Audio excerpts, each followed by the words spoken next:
ولا تحسبن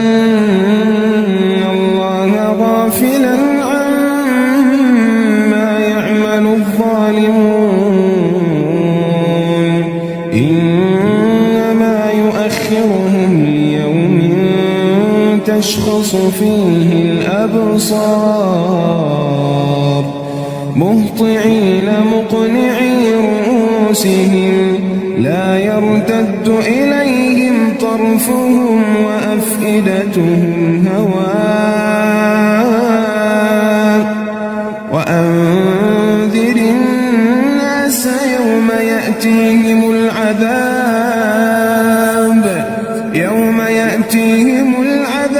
فيقول الذين ظلموا ربنا أخرنا إلى أجل قريب نجب دعوتك ونتبع الرسل أولم تكونوا أقسمتم من قبل ما لكم من زوال وسكنتم في مساكن الذين ظلموا أنفسهم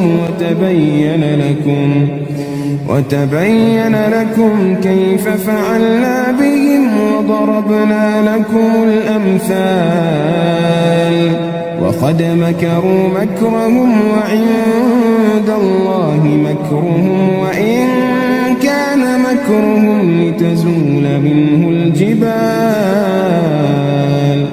فلا تحسبن الله مخلف وعده رسله إن الله عزيز ذو انتقام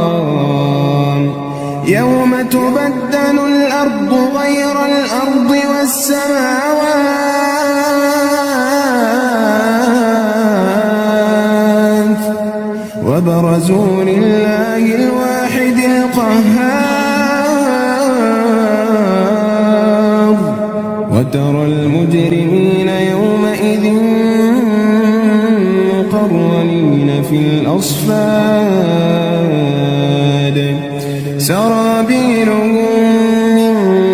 قطران وتغشى وجوههم النار ليجزي الله كل نفس ما كسبت إن الله سريع الحساب هذا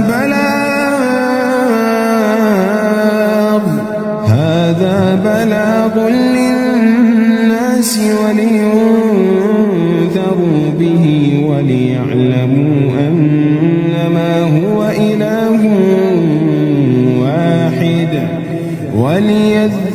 أولو الألباب. وليذكر أولو الألباب.